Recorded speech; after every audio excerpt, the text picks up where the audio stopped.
আসসালামু আলাইকুম ওয়া রাহমাতুল্লাহি ওয়া বারাকাতুহু। কেমন আছেন? আশা করি আল্লাহর রহমতে ভালোই আছেন। আপনাদের সামনে আমি হাজির হয়েছি ফ্রেন্ডস, তাই একটা গল্প আপনাদেরকে শোনাবো। প্রত্যেকজনের জানা আছে এমন একটা গেম এসেছে যে যুবক সমাজ বাচ্চাদেরকে ধ্বংসপথে নিয়ে যাচ্ছে। তার জন্য আমি একটা নতুন কার্টুন নিয়ে এসেছি আপনাদের সামনে। তাহলে আর বেশি না কথা বলে শুরু করা হোক। Let's go.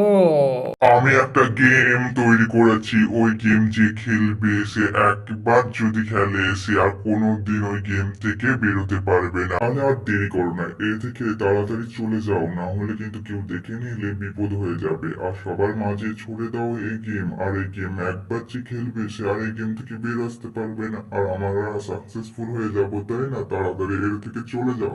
ঠিক আছে, আমি এই কাজ করে দিতে পারবো।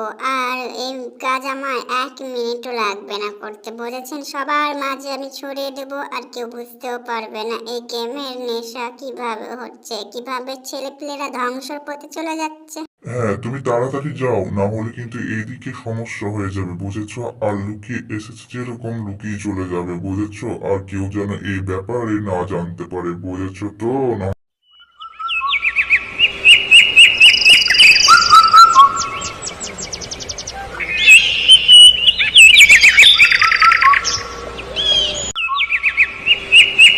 প্রধান সাহেব, দেখেছেন তো সবাই কিন্তু ফ্রি ফায়ার পাবজি নিয়ে ব্যস্ত আছে, সবাই ধ্বংসর পথে চলে যাচ্ছে, কিন্তু আমরা কিছু কি করতে পারবো না? আটকাতে পারবো না এই ফ্রি ফায়ার খেলা থেকে?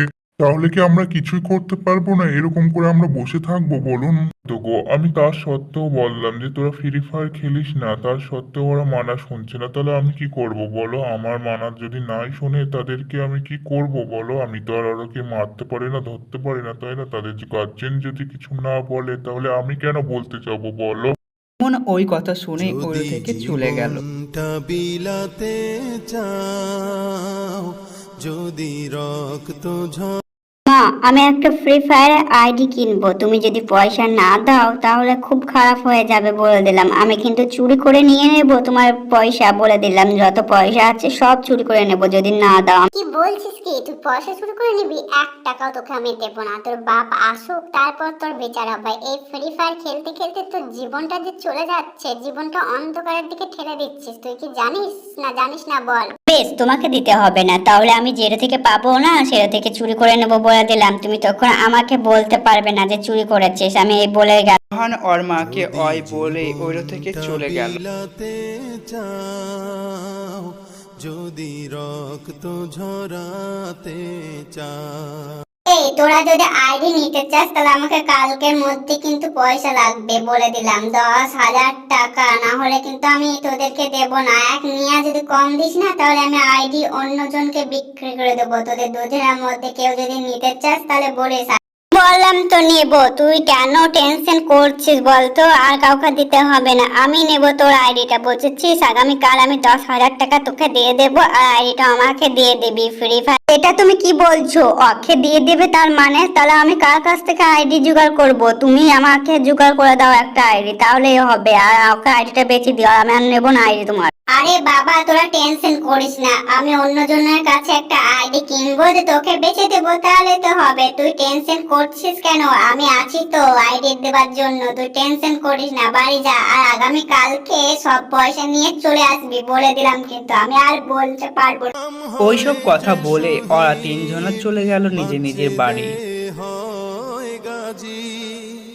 মা, তুমি যদি আমাকে পয়সা না দিয়েছো না তাহলে কিন্তু আমি চুরি করে নেব পয়সা। তখন আমাকে বলতে পারবে না যে চুরি করে নিয়েছিস। আমি ওকে কথা দিয়ে ফেলেছি যে আমি ওর আইডিটা কিনবো। তুই কথা দিয়েছিস, তা আমি কি করব? আমি কিছু করতে পারবো না। তোর বাপ যতক্ষণ না আসবে ততক্ষণ তোকে আমি 1 টাকাও দিতে পারবো না। আমাকে ক্ষমা করে দিস, এর থেকে চলে যা, না হলে কিন্তু আমি তোর বাপকে সব বলে দেবো। তুই ফ্রি ফায়ার খেলার জন্য চাইছিস সেটা আমি বলে দেবো তোর বাপকে। আর এরকম করে জীবনটাকে কেন নষ্ট করছিস? আমি অত সব জানি না। আমার টাকা চাই, টাকা চাই, না হলে আমি এই বাড়ি থেকে চলে যাব আর সব ডাকাত করে চলে যাব, ডাকাতি করে নিয়ে চলে যাব, বুঝেছো? তোমাকে বলে দিলাম আমি। ছি, তুই বলতে লজ্জা লাগছে না? তুই তো ডাকাতি হয়ে গেছিস। তুই ডাকাতি কি করবি? সবই ডাকাত করে নিয়ে তুই চলে যা। তুই এর থেকে চলে যা, আমার জানটা বেঁচে যাবে। এই রোজ রোজ কীর্তন আমার আর ভালো লাগছে না। তুই বাড়ি থেকে চলে গেলে জানটা আমার বাঁচবে। আমি চলে যাব। আর একটা কথা শুনে রাখো, আমি বাড়িটা না বন্দুক দিয়ে দিয়েছি ব্যাংকে, আর মেলা টাকা নিয়ে নিয়েছি, বুঝেছো? তোমরা এবার এই ব্যাংকে যদি লোন না শোধ করতে পারো না, তাহলে তোমাদেরকে ঘাট ধাক্কা দিয়ে ব্যাংকের লোকরা তাড়িয়ে দিবে, বুঝেছো মা?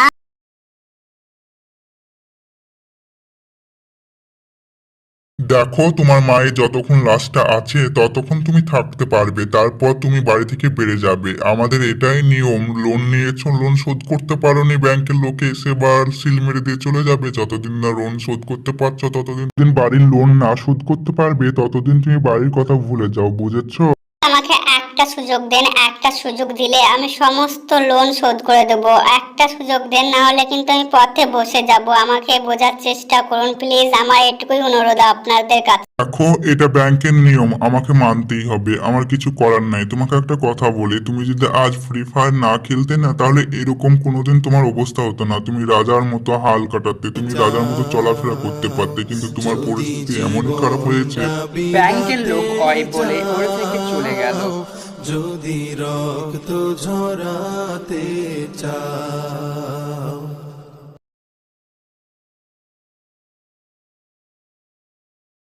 আজকে তোমাদেরকে এরও কেন ডাকা হয়েছে জানো? আজকে যুবক সমাজ এমন জায়গায় দাঁড়িয়ে আছে না, যুবক সমাজ নষ্ট হয়ে যাচ্ছে। তার জন্য আপনাদেরকে এবং যুবকরাকে আমি ডেকেছি এই কারণে যে ফ্রি ফায়ার খেলা এবার বন্ধ করতে হবে। তার জন্য আপনাদেরকে আমার ডাকা হয়ে। আজকাল যুবকরা ফ্রি ফায়ার নিয়ে ব্যস্ত থাকে। লজ্জার বিষয় যে নামাজ তারা পড়তে যায় না। আজ মুসলমান কোথায় যাচ্ছে, মুসলমানের যুবক সমাজ কোথায় যাচ্ছে, এটাই আমাদের লজ্জা লাগা উচিত। কত বাচ্চা এই ফ্রি ফায়ারের মধ্যে ঢুকে পড়েছে, তারা আর মসজিদ যায় না, তারা আর মাদ্রাসা যায় না, তারা ফ্রি ফায়ারের মধ্যে ঢুকে পড়েছে আর এই ফ্রি ফায়ার খেলতে লেগেছে। তারা নষ্ট হয়ে যাচ্ছে আমাদের কারণে। আমরা মানা করি না বলে আজ তো মসজিদে আজান হয়, কিন্তু আমাদের যুবক ভাইরা কেউ যায় না, সবাই ফ্রি ফায়ারের মাঠে ব্যস্ত থাকে ফ্রি ফায়ার খেলতে। ভাই আমার, আমরা যদি এরকম করতে থাকি তাহলে আমাদের ছোট ভাই বোনরা এরকমই শিখবে, এরকমই হবে, আমাদের মতো জীবনটাই ওদের নষ্ট হয়ে যাবে। তাই যুবক ভাইরাকে বলছি, নিজে শুধরাই, অপরকে শুধরাই। আরে বাবা, কি হয়েছে? কি আমাকে দুজনকে ডেকেছেন কেন? আমরা তো দুজনে আমাদের মতো কাজ করছে। কি হয়েছে বলুন, ডাকছেন কেন এরকম করে আর আমাকে বারবার ডাক? তোমরা কি জানো একটা ইসলামিক দল বের হয়েছে আর আমাদের ফ্রি ফায়ার কে নিষিদ্ধ করছে ইসলামিক দল, সবাইকে মানা করছে খেলতে। তোমরা কি করছো? কি তোমরা থাকতে এরকম ঘটনা ঘটছে কি করে বলতে পারো আমাকে? ভালোই বলছি, সবকিছু নিজের হাতে নিয়ে আসো, না হলে কিন্তু সবকিছু হাতের বাইরে চলে গেলে আমরা আর কিছু করতে পারবো না। তাই বলছি সবকিছু হাতের মুঠোয় নিয়ে আসো, হাতের বাইরে না চলে যায় জানো। আপনাকে টেনশন করার কোনো দরকার নেই, আমি দেখছি। আমার এলাকায় যদি এরকম ঘটনা ঘটে আমি দেখে নেব, বুঝেছেন? আপনি কোনো টেনশন করবেন না। আমরা থাকতে কেউ এই ফ্রি ফায়ার বন্ধ করতে পারবে না। দরকার হলে ওই মৌলবীকে আমরা মেরে ফেলবো, দরকার হলে আমাদের পথ থেকে যে আসবে আমাদের পথে তাকে আমরা মেরে ফেলবো, কাউকে বাঁচিয়ে থুবো না। আমাদের ফ্রি ফায়ার পাবজি আমরা বন্ধ হতে দিতে পারবো না।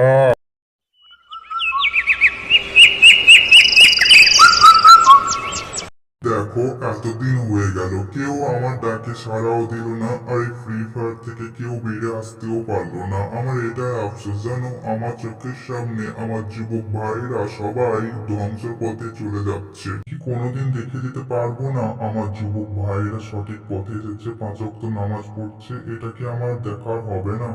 দেখুন, আমরা তো অবশ্যই চেষ্টা করেছি, এবার আল্লাহর ওপর ছেড়ে দেন। দেখবেন ওরা অবশ্যই, আল্লাহ যদি চাই ওরা অবশ্যই সঠিক পথে আসবে, আর যদি না চায় তাহলে আসবে না, বুঝেছেন?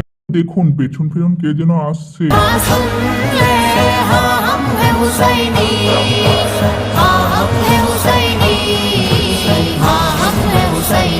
চাচা যান, আল্লাহ সুবহানাহু ওয়া তাআলা আপনার দোয়া কবুল করে নিয়েছেন। তার জন্য তো আমাদেরকে দুজনকে আপনার কাছে পাঠিয়েছে 5 ওয়াক্ত নামাজ পড়ার জন্য। আজ থেকে আমরা 5 ওয়াক্ত নামাজ পড়ব, আর প্রত্যেকটা যুবক ছেলেদেরকে আমরা আহ্বান করব 5 ওয়াক্ত নামাজ পড়ার জন্য।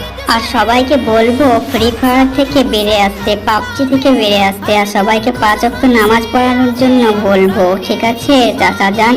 তোমাদেরকে অনেক অনেক ধন্যবাদ। ধন্যবাদ যে তোমরা আল্লাহ সুবহানাহু ওয়া তাআলার ডাকে সাড়া দিয়েছো। আমি অনেক খুশি হয়েছি জানো তোমরা এসেছো বলে। আর এরকম করে যুবক সমাজ আগিয়ে যাক, তাদের ভুলটা বুঝুক, তারা সরে আসুক ওই ফ্রি ফায়ার থেকে, পাবজি থেকে।